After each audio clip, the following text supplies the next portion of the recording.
Hello दोस्तों, स्वागत है आपका मेरे यूट्यूब चैनल तंदूरी टॉक्स में। तो आज हम बात करेंगे एक ऐसे टॉपिक की जिसने भारत की सामाजिक, राजनीतिक और कानून व्यवस्था को हिला कर रख दिया है। जी हाँ, तो आज हम बात करने वाले हैं सीएए, उमर खालिद, दिल्ली दंगे और यूएपीए जैसे सख्त कानून।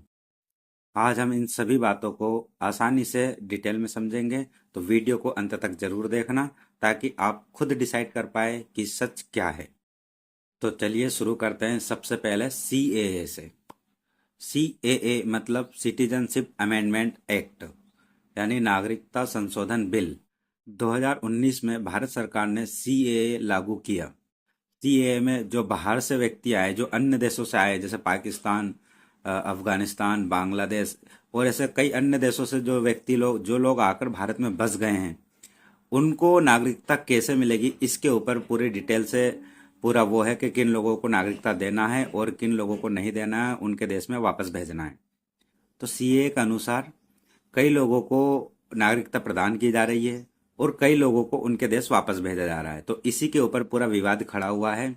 कई लोगों का मानना है, जो इसके अपोज में है, कि ये जो पूरा सीएए है ये धार्मिक भेदभाव के आधार पर लागू किया जा रहा है, कि ये सिर्फ मुसलमानों को टारगेट किया जा रहा है। ऐसा लोगों का मानना है।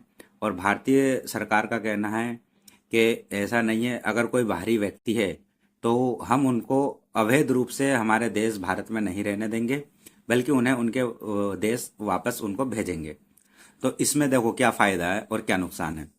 इसमें जो फायदा है, हिंदू, सिख, ईसाई, जैन, पारसी ऐसे धर्मों के लोगों को इसमें फायदा है, क्योंकि इन लोगों को जो जिनके पास भारतीय नागरिकता नहीं है और कई सालों से भारत में रह रहे हैं, तो उनको सरकार ने बोल दिया है कि आप परमानेंट नागरिकता ले लीजिए, मतलब अवैध रूप से मत रहिए।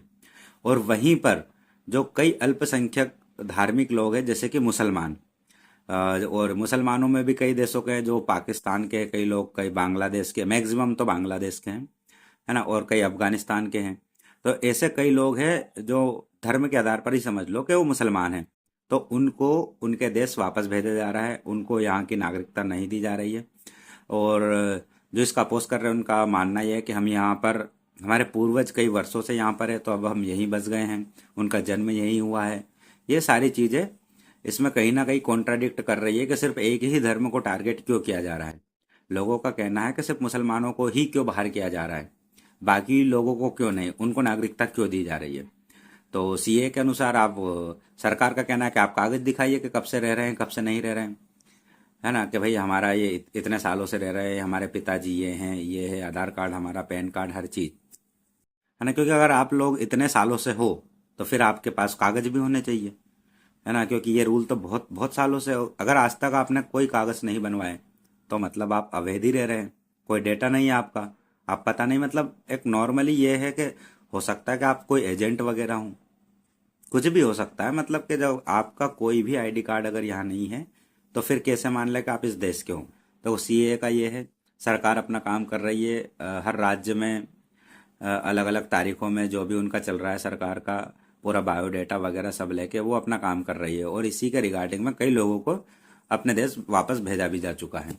अब इसी से बात आती है सीए कानून से ही, क्योंकि कई राजनीतिक पार्टियों ने भी इसका विरोध किया है और कई जगह छात्र नेताओं ने भी इसका आंदोलन किया है इसके विरोध में। तो पूरी बात यहीं से शुरू होती है। और इसी से संबंधित दिल्ली में जो जेएनयू विश्वविद्यालय है, कई भाषणबाजी हुई उस कॉलेज में इनको लेकर, और भारत विरोधी कई नारे भी लगे। यही तो, इसी से फिर पूरा केस जुड़ता है उमर खालिद का। तो अब बात करते हैं उमर खालिद। उमर खालिद कौन है?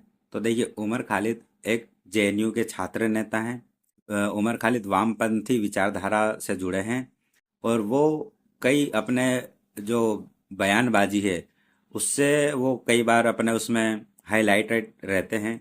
वो खुलकर अपनी बातें रखते हैं, कई सामाजिक मुद्दों पर अपनी बातें खुलकर बोलते हैं। अब इनका नाम सबसे पहले चर्चा में कब आया? इनका नाम 2016 में जेएनयू के ही एक कार्यक्रम के दौरान इनका नाम सबसे ज्यादा हाईलाइट हुआ है ना। तो बात करते हैं 2016 के विवाद की। तो 9 फरवरी 2016 को जेएनयू में एक कार्यक्रम हुआ था, जिसका इन्होंने शीर्षक रखा था, अफजल गुरु की फांसी और कश्मीर। मतलब इनका टॉपिक था, मेन टॉपिक, कि अफजल गुरु की फांसी और कश्मीर। क्योंकि अफजल गुरु को संसद हमले में दोषी पाए जाने, मतलब मेन दोषी क्या, मेन मास्टरमाइंड था वो। तो उस केस में उसको अपने भारतीय जो न्याय कोर्ट है, सुप्रीम कोर्ट, उसने इनको फांसी की सजा दी थी। तो इसके ऊपर के उनको फांसी की सजा क्यों दी, मतलब मेन मुद्दा ये था उनका कि अफजल गुरु के साथ अन्याय हुआ है। और कश्मीर, क्योंकि कश्मीर भारत का एक बहुत ही सेंसिटिव पार्ट है, और उसी के ऊपर और एक आतंकवादी के ऊपर इन्होंने टॉपिक रखा उस कार्यक्रम का, जो कि अपने आप में एक बहुत बड़ा कॉन्ट्राडिक्ट है, कंट्रोवर्शियल है, और कहीं ना कहीं मानो ये देश विरोधी है। और फिर इसके बाद इसी कार्यक्रम में देश विरोधी नारे भी लगाए गए कि अफजल हम शर्मिंदा है, तेरे कातिल जिंदा हैं, और आज़ादी आज़ादी वाले, वो सारे नारे, हर चीज रिकॉर्ड है, जो कि इसी कार्यक्रम में हुए थे। और ये 2016 का बहुत बड़ा विवाद हुआ था, इसके ऊपर पूरे देश में बहुत माहौल गर्म हो गया था। तो अब बात करते हैं कि 2016 के केस का भी क्या हुआ, है ना, क्योंकि केस बहुत हुआ था इनके ऊपर, केस वगैरह सब हुए थे, एफआईआर वगैरह सब हुए थे। तो क्या क्या देखो, 2016 में क्या हुआ, जेएनयू में एक कार्यक्रम हुआ, और उसका टॉपिक जो था वो कंट्रोवर्शियल था। और प्लस उन्होंने जो कार्यक्रम किया था उसकी परमिशन भी नहीं ली गई थी। वहाँ का जो प्रशासनिक जो जो रहता है वहाँ का, नॉर्मल अपने लोकल बॉडी का, उनसे कार्यक्रम की परमिशन नहीं नहीं ली गई थी। अब बात करते हैं कि क्या कार्यक्रम के दौरान नारे लगे थे, तो हाँ, कार्यक्रम के दौरान देश विरोधी नारे लगाए गए थे, ये प्रूफ है। तो लेकिन ये प्रूफ नहीं है कि किसने लगाए थे, मेन मुद्दा यहाँ आ गया। और दूसरी बात करते हैं कि क्या पूरा कार्यक्रम ही देश विरोधी था, तो ऐसा तो नहीं कह सकते कि पूरा कार्यक्रम ही देश विरोधी था, क्योंकि भाई अभिव्यक्ति की स्वतंत्रता सभी को है, हर कोई कुछ भी बोल सकता है।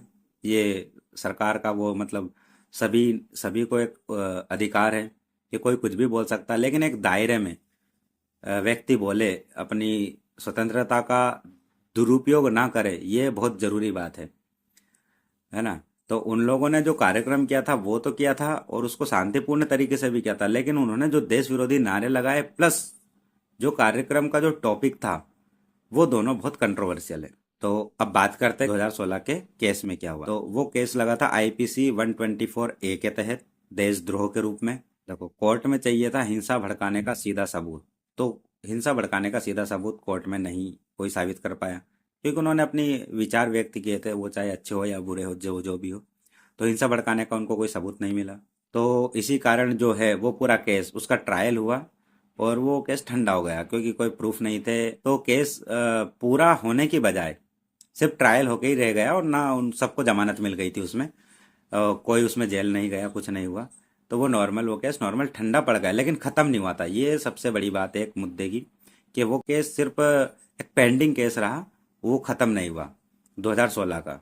तो अब बात करते हैं कि ये सारी बातें आई कहाँ से, कि भाई पूरा जब दिख रहा है वीडियो में कि उमर खालिद नारे लगा रहे हैं, देश विरोधी ये चीज़ें हो रही है, तो ये सारी बातें कहाँ से आई, और फिर इनके ऊपर केस क्यों नहीं बनता। मेन मुद्दा ये है कि भाई ऑनलाइन तो इतनी चीज़ें फैल रही हैं, है ना, पूरी टीवी चैनलों पर वही वही के उमर खालिद ने देश विरोधी नारे लगाए, हर चीज़ किया, ये किया वो किया, गद्दार है, ये सब पूरी बातें भयंकर टीवी चैनलों ने फैला दी। वीडियो ऑनलाइन प्लेटफॉर्म से वीडियो भर भर के अभी भी मिल जाते हैं। तो ये सारी चीज़ें हैं, तो फिर ये कैसे आई। तो क्योंकि कोर्ट हर चीज़ का प्रूफ मांगता है, और उसमें जब प्रूफ में आया, और जब फोरेंसिक जांच की गई उन वीडियो की, तो उसमें पाया गया कि वो जितने भी वीडियो ऑनलाइन जो चले हैं, जो टीवी चैनलों पर चले हैं, वो कहीं ना कहीं उनमें छेड़खानी की गई थी, है ना। मतलब वो सारे वीडियो ओरिजिनल नहीं है, कुछ बातें यहाँ की ले ली, कुछ बातें उधर की ले ली, और उनको आपस में मर्ज कर दिया, और फिर उनको एक नैरेटिव सेट कर दिया, और वो नैरेटिव उस टाइम पे बहुत ज़्यादा फेमस हो गया, है ना। मतलब क्योंकि केस चल ही रहा था, उसको और हवा मिल गई, और जो भी जो लोग भी इसको एडिट करते हैं, जो भी करते हैं, उनके तो वीडियो चल गए जो भी है। लेकिन वो पूरा, और देश में एक माहौल भी बन गया, लेकिन सच्चाई कहीं ना कहीं उससे छुप गई। और जब पूरा केस में जब फोरेंसिक जांच के आधार पर उन वीडियो की सत्यता जांची गई, तो पता चला कि ये फेक वीडियो हैं। कहीं ना कहीं इन सभी वीडियो में छेड़खानी की गई है, कि कुछ बातें इनकी सच होए, और कुछ बातें ऐड की गई है अलग से, जो कि गलत है। तो उन वीडियो को आधार नहीं माना गया, क्योंकि डायरेक्टली देश विरोधी नारे लगाना उमर खालिद द्वारा ऐसा एक भी वीडियो प्रूफ नहीं पाया गया। तो इसलिए ये पूरा केस जो है वो ठंडा हो गया, उसका कोई आगे प्रोसेस नहीं हुई और उनको जमानत पर रिहा कर दिया गया। ये पूरा मैटर था 2016 का। अब बात करते हैं 2020 के दिल्ली दंगों की, क्योंकि 2020 के दिल्ली दंगे भी उमर खालिद से ही जुड़े हैं। उमर खालिद को ही मेन माना जाता है, मतलब पूरा उनको उकसाने के लिए। 2020 में अपने उमर खालिद जी जो हैं, इन्होंने फिर से कार्यक्रम रख दिया दिल्ली में, क्योंकि अब इनकी डिग्री वगैरह जो भी थी कॉलेज की वो ख़त्म हो गई थी। अब ये नॉर्मली एक कार्यकर्ता, एक एक्टिविस्ट की तरह काम कर रहे हैं। 13 सितंबर 2020 को दिल्ली पुलिस के स्पेशल सेल ने उमर खालिद को unlawful activities prevention act UAPA के तहत इनको अरेस्ट किया। 2020 के दिल्ली दंगों में 50 से ज़्यादा लोग मारे गए और सैकड़ों लोग घायल हुए। एक भाषण ऑर्गेनाइज कोई भी व्यक्ति करता है, शांतिपूर्वक करता है, हर चीज़ होती है, लेकिन अगर कोई ऐसे भाषण जिनसे कि माहौल ऐसा हो जाए कि 50 से ज़्यादा लोग मर जाएं और सैकड़ों घायल हो जाएं, तो कहीं ना कहीं ये चीज़ तो गलत है। अगर आप जो भी आप एक्टिविटी कर रहे हो, जो भी आप अपने विचार व्यक्त कर रहे हो, अगर इससे एक भी व्यक्ति को नुकसान होता है तो वो अपने आप में बहुत बड़ा अपराध है। लेकिन यहाँ तो 50 से ज़्यादा लोग मर गए और सैकड़ों लोग घायल हो गए, ये बहुत बड़ी बात है। उमर खालिद का मेन मुद्दा यही है, का नाम तो आया केस में, लेकिन कई सालों से वो अभी तक जेल में है। 2020 से अभी तक 26 तक, मतलब 6 साल हो गए, उनके ऊपर अभी केस ही नहीं चला है। तो इसलिए उनके लिए कि या तो केस चलाओ, पूरी प्रोसेस करो जो भी है, और बताओ कि वो दोषी है या नहीं है। पर कोई केस नहीं है तो उनको रिहा करो, या फिर अगर उनके ऊपर केस है तो प्रूफ करो। सरकार से ये कहना है लोगों का, और सरकार का ये कहना है कि मेन जिसमें जिस जिस घटना में 50+ लोग मर गए और सैकड़ों घायल है, मतलब वो व्यक्ति निर्दोष तो नहीं है। सरकार का ये सीधा सीधा कहना है और वो उनको मुख्य साजिशकर्ता मानते हैं। इसलिए उनका कहना है कि कोर्ट में अभी टाइम नहीं है, मतलब उनके केस का नंबर नहीं लगा। कहीं ना कहीं ये हमारी जो व्यवस्था है, कानून व्यवस्था, वो भले सही हो या गलत हो, जो भी हो, लेकिन जो कानून व्यवस्था है कि इतने सालों तक किसी को जेल में रखना और कोई केस नहीं चलना क्योंकि तारीखें नहीं हैं, कहीं ना कहीं हमारे ये कानून व्यवस्था पर बहुत बड़ा सवाल उठाती है कि मतलब कितना धीर है, कितना स्लो।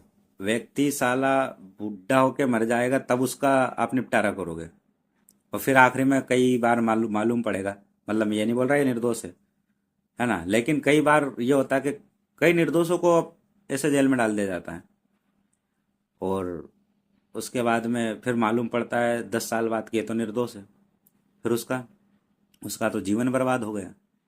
तो ये कहीं ना कहीं एक कानून व्यवस्था का ड्रॉबैक है, भारतीय कानून व्यवस्था का, जिसको कि सुधारने की बहुत ज़्यादा ज़रूरत है। तो अब बात करते हैं कि उन्होंने कई बार बेल की अर्जी लगाई, है ना, कि भैया जमानत दे दो, केस नहीं चल रहा तो कम से कम जमानत ही दे दो।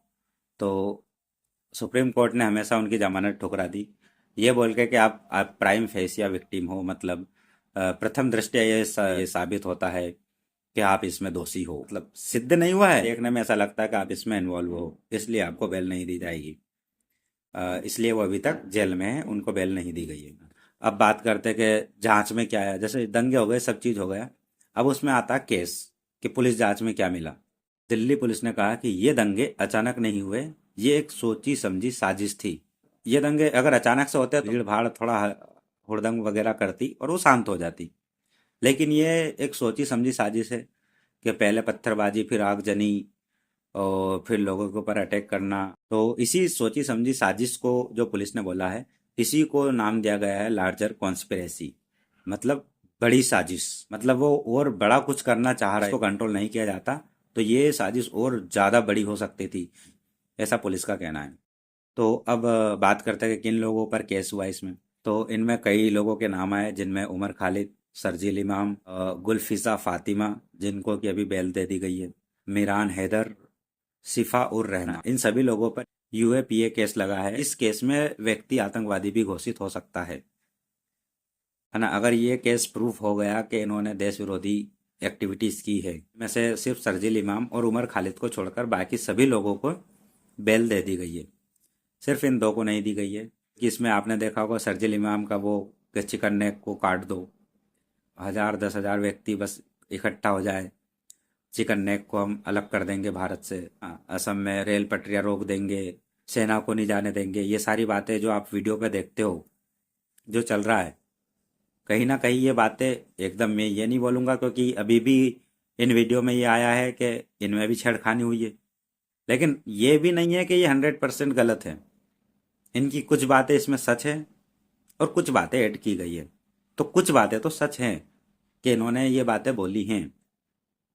इसलिए उमर खालिद और शर्जील इमाम ये दो एक प्रकार से मास्टर माइंड के तौर पर रिप्रेजेंट हुए हैं अभी तक इस केस में, इसलिए इन लोगों को बेल नहीं दी गई है। और जो लोग इनके पीछे पीछे थे, नेताजी तुम आगे बढ़ो हम तुम्हारे साथ हैं वाले केस में, नेताजी तो जेल में हैं और साथ वाले थोड़े छूट गए हैं। अब बात आती है कि क्या सबूत पक्के हैं, तो ये बहुत बड़ा विवाद है, क्योंकि फिर से वही, जब वीडियो की सत्यता जांचते हैं तो सभी वीडियो सच नहीं है। उनमें से फिर से कुछ वीडियो में छेड़खानी की गई है, कुछ बातें सच है कुछ गलत हैं। अब समर्थक क्या बोलते हैं उमर खालिद, इनके सबूत बहुत कमज़ोर है और गवाह दबाव में है। ये है कि ये राजनीतिक बदला है, क्योंकि हर चीज़ आप जो देश में हो रही है उसका हर चीज़ का वो ऐड कर दिया जाता है राजनीति से, कि राजनीतिक दबाव में ही सब कुछ हो रहा है, बाकी वो कुछ भी गलत करे वो सही है। अगर उनके ऊपर एक्शन ले ली तो राजनीतिक दबाव हो गया। अब पुलिस कहती है कि भाषण रिकॉर्ड में है। मेरे ख्याल से जो भी लोग उनके सपोर्ट में हैं या जो भी लोग उनके अपोज में हैं, कहीं ना कहीं कुछ चीज़ें तो पब्लिकली देना चाहिए, क्योंकि अगर देश में इतनी बातें हो रही है उनके लिए उनको छुड़ाने के लिए फिर से कार्यक्रम अरेंज हो रहे हैं कि उमर खालिद की रिहाई के लिए फिर से कोई कार्यक्रम हुआ था रिसेंट में, अपनी अपनी राजनीति चमकाने के लिए, और वो राजनीति के ही चक्कर में वो लोग भी अंदर है। इसका कहना है कि उनके भाषण रिकॉर्ड में हैं, तो कहीं ना कहीं अगर उनके भाषण रिकॉर्ड में हैं और अगर उन्होंने ऐसी एक्टिविटी कुछ बोली है, तो जो भी लोग उनके सपोर्ट में हैं या जो भी लोग उनके अपोज में हैं, कम से कम कुछ चीज़ें उनकी पब्लिक के सामने रखनी चाहिए, सरकार को भी, कि भाई इनका ऐसा ऐसा था, ताकि माहौल और ख़राब ना हो और बिगड़े नहीं। क्योंकि इससे क्या है कि कई लोगों के मन में ये आ रहा है कि सिर्फ हम मुसलमान हैं तो हमारे प्रति ऐसा हो रहा है, ताकि ये भावना आम पब्लिक के बीच में ना आए।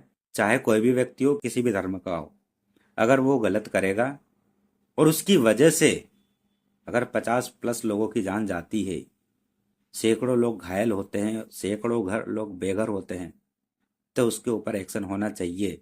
ऐसे व्यक्ति को सजा जरूर मिलनी चाहिए, या अगर निर्दोष है तो नहीं मिले, या जो भी इनके लिए दोषी है उसको सजा जरूर मिले। इसका कहना है कि भाषण रिकॉर्ड में है और मीटिंग के सबूत है, किन किन लोगों से मिले, क्या बातें हुई थी, और इसके बाद में इनके मैसेज और कॉल डिटेल है। पुलिस का मानना है कि हमारे पास ये सब सबूत है, इस बेसिस पर ये अभी मेन आरोपी को जमानत ना दी जाए। कोर्ट का क्या कहना है? कुछ आरोपियों को बेल दी गई, लेकिन उमर खालिद और शर्जील इमाम को बेल नहीं दी गई है। का कहना है कि प्राइमा फेसिया केस बनता है, मतलब प्रथम दृष्टिया देखने में ये लगता है कि हाँ ये लोग इन्वॉल्व हैं इसमें, और अब जब भी केस चलेगा फिर उसमें प्रूफ होगा नहीं होगा वो फिर बात की बात है, लेकिन प्रथम दृष्टिया ये लगता है कि ये लोग इसमें इन्वॉल्व हैं, इसलिए इन लोगों को बेल नहीं दी गई है।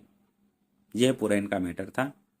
लेकिन ओवरऑल ये है कि 2020 में दंगे हुए दिल्ली में, 50+ लोगों की जान गई, 200+ लोग घायल हुए और सैकड़ों लोग बेघर हुए।